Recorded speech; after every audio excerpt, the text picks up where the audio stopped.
welcome back to my channel. Today I'm going to do a little chat about menstrual cups. So if you're not here for the menstrual cup content, I'm sorry. Next video will be back to normal content, but this is a video that I wanted to make since I got my menstrual cup, because when I got mine I watched so many YouTube videos on how to use it, like how to use it properly and make it work, how long it took people to like learn how to use it, if I was doing it right, you know, all that stuff. So if you are currently using one, then hopefully this will help you a little bit, and if you haven't got one yet, hopefully this video will convince you to try one. So I'm gonna try and leave in the description box little timestamps of how to insert and how to remove the menstrual cup, because I know those are the two things that I searched for when I got mine. And if you're watching this and you currently have one stuck, I got you, boo. I will link those moments in the description. If you just want to click on that timestamp, it should take you to that moment in the video.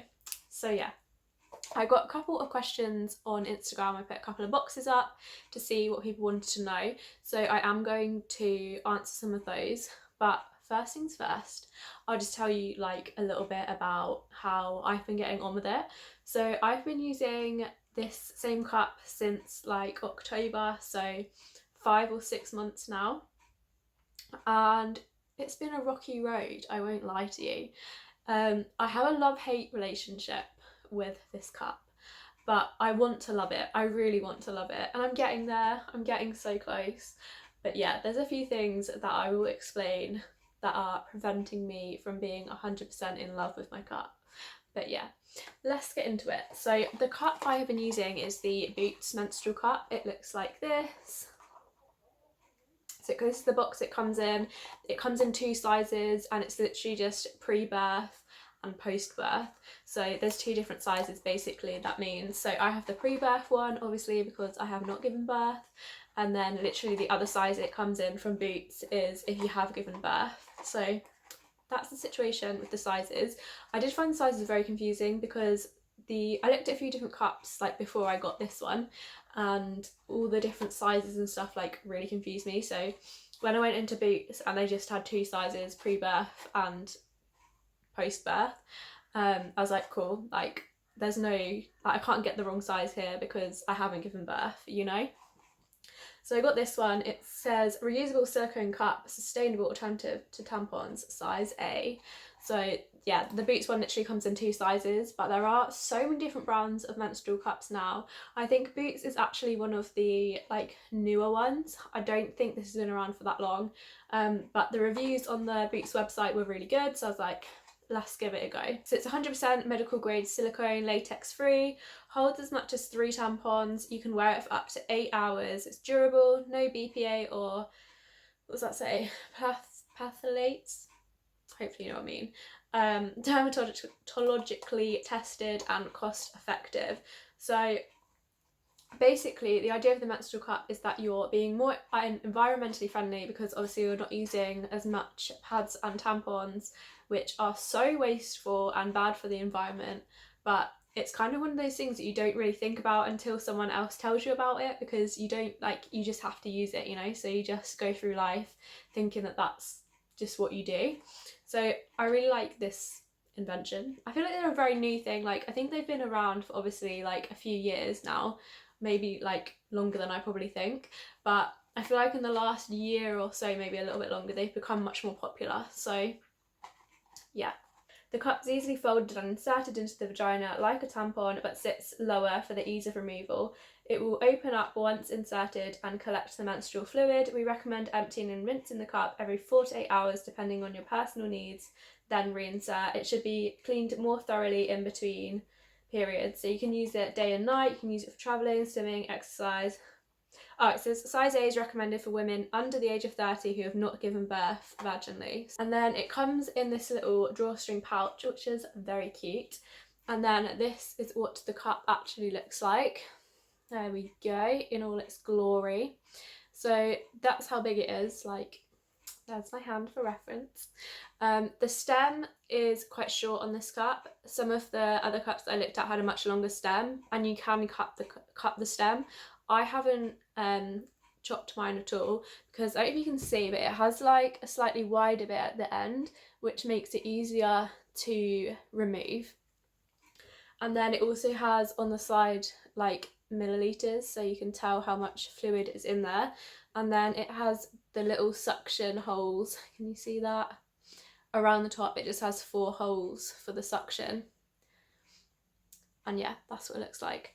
So like I said, I started using this in like October, and it didn't start the smoothest. So first of all, if you use tampons, it gets to the point where you can insert and remove this like in the same amount of time that it would take you to change a tampon.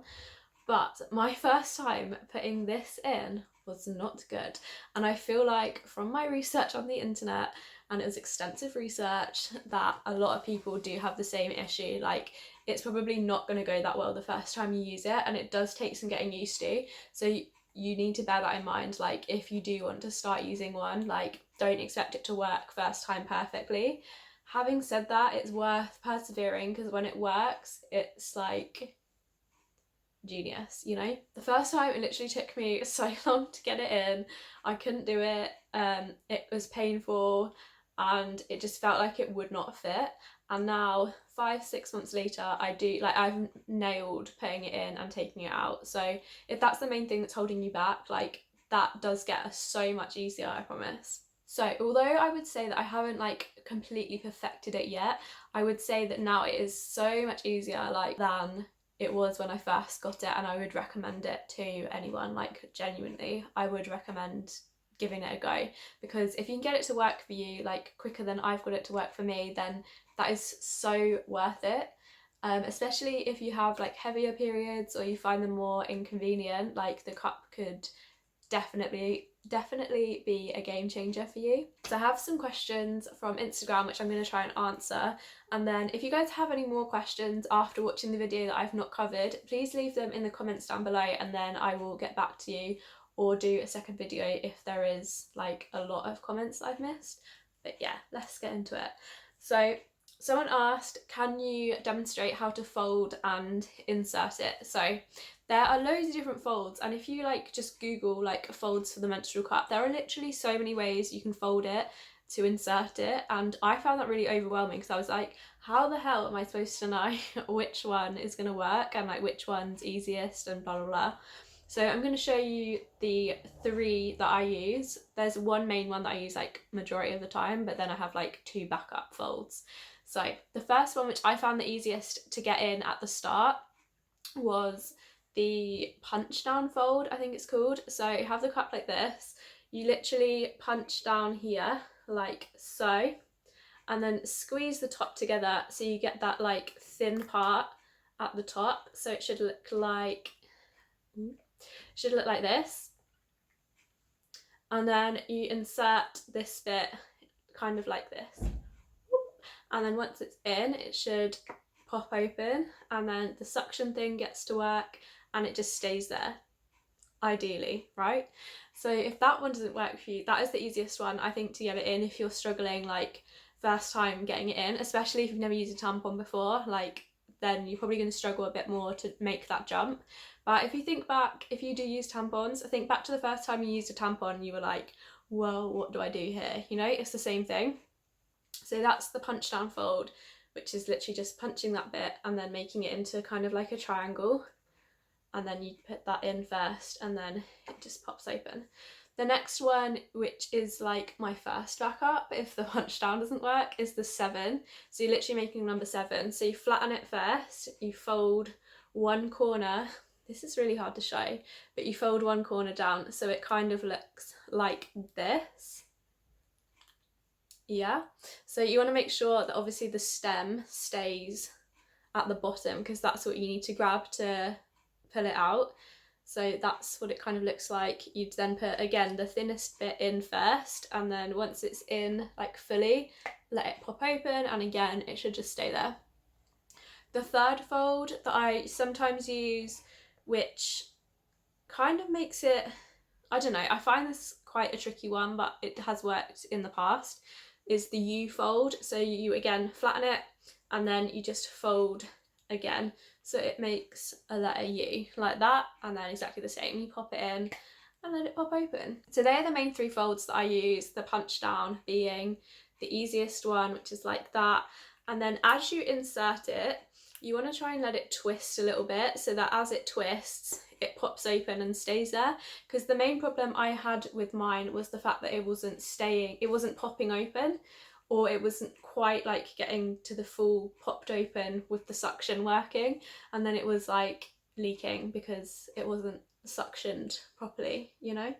So you need it to be suctioned properly for it to actually collect the blood and it not escape, basically. So, and you also want to make sure it's up far enough. So you want, obviously you can trim the stem, so you kind of want the stem to be like just sitting like in your vagina so you can reach it. So you want it high enough so that it's like secure, but you shouldn't be able to feel it. Like a tampon, you shouldn't be able to feel it when it's in there. So yeah, like I said, the main problem I had was mine not popping open, and I did find the main solution for that is to try a slightly different fold and to let it twist as you put it in, so that as it twists and unfolds at the same time. The other thing I found was that it's harder to put in and for it to pop open and stay there and be secure when your flow is heavier. So if you are struggling with that, I recommend trying it like a few days into your period so that it's not as like slippy. This is TMI, you know, but we're talking about menstrual cup, we're talking about periods, it's going to be TMI, okay? So yeah, that is the main problems I had. Also, for ease of insertion and removal, I recommend doing it in the shower, because obviously, especially when you come to remove it and empty it, it is easy to do it in the shower. Again, positions that you want to be in to insert it can vary from like person to person. Like now I can just like do it when I'm on the toilet, you know. But the first few times I was literally like trying to get into different positions. I was trying it like with my leg up, in like a Hindi squat, like in the shower, you know. You just have to like experiment to figure out what feels best for you. Then when it comes to removing, the most important thing is that you break the seal first. You do not, from here, you do not just want to grab this and pull because it's suction. Like it's suction so that it doesn't move when you're like going about your day-to-day life. So if you then pull that, like that's not going to go anywhere because you're pulling it but it's suctioned. You have to break the seal. So you want to put your finger in there and then push against it, and then it should just break. If it doesn't, again, you can like twist it a little bit or like tug it very slightly and then push it in, but make sure you break the seal before you then grab the bottom. I squeeze like this very bottom bit, squeeze the bottom, and then you should be able to just drag it out. One thing I forgot to mention when you're removing it, if you can't reach it, so basically if you have a high cervix, this can travel up your vagina and then you might not be able to reach it as easily as it was when you put it in. Like I've seen a lot of videos where people say that it kind of creeps up during the day and then they go to remove it and they can't reach it and they freak out. If that happens, do not freak out. Breathe. You got this. You do not need to go to A&E to get a menstrual cup removed, okay? I promise. What you need to do is literally like use your muscles, like your lower stomach muscles and your pelvic floor, to push it out, to push it down far enough so that you can grab it and then pinch it and remove it. So I watched a video and she called it like the poop flex. Like it does what it says on the tin. Like you need to act like you're going for a poo and you're trying to poo this thing out. Like it kind of feels like you're giving birth to it. It's a bit weird, but you literally need to imagine that you are birthing this cup, and then just by like squeezing and pushing it down, then it should like come down enough for you to be able to reach it and grab it and pull it out. And that took me a very long time to work out, and there was so many YouTube videos of people like freaking out about the fact that they had it stuck and it was never going to come out, and I was like, oh my god, I'm going to be one of those people. And obviously it was the end of the day, it was like 11 p.m. and it took me about an hour to get it out the first time. But do not panic. It gets so much easier. Like now it literally takes me the same amount of time that it takes me to change a tampon. It's absolutely chill. But yeah, we've all been there. everyone gets it stuck the first time, I'm sure. But yeah, just remember the poop flex, use those muscles, physically push it down if you can't reach it, and then just relax, because if you're like het up and having like anxiety about the fact that it's going to be stuck, then you're 100% going to make it worse. So just calm down, breathe, and just relax, and I promise it will come out way easier than you're making it right now. You do want to be careful that you're not like tipping it around, because otherwise that can get messy. That was a question I got, was isn't it messy when you remove it? It's not messy if you obviously are consciously keeping it upright. Like if you're like wiggling it around and stuff as you're pulling it out, like that's when it can get messy, because you're like tipping it, and this is potentially full to here with your blood. So yeah, that's the deal. If you are worried about it getting messy, I do recommend doing it, like I said, in the shower, because that way any mess that there is just goes straight down the plug hole and it's all good. So yeah, but it can be absolutely fine, like as long as you are careful about the angle that you're pulling it out at. You should just then be able to just tip it down the toilet, rinse it out in the sink, and then pop it straight back in again. There is obviously then the problem of removing it and reinserting it in public, but there are, like, it is possible, it is absolutely possible to change it in public. So if you're lucky enough to have access to a toilet that has a sink inside the cubicle, that is hands down the best way to do it, because then you can obviously rinse it out in the sink and then put it back in and it's all nice and clean. If you don't have that luxury, I've heard that people carry water bottles around with them just so they can like rinse it out a little bit before you put it back in, but you can just empty it and put it back in and then clean it like when you get home. You don't need to fully clean it every day of your period, because it's just being emptied and then putting back in. But between periods you need to boil it, sterilise it, all of that to make sure it is nice and clean.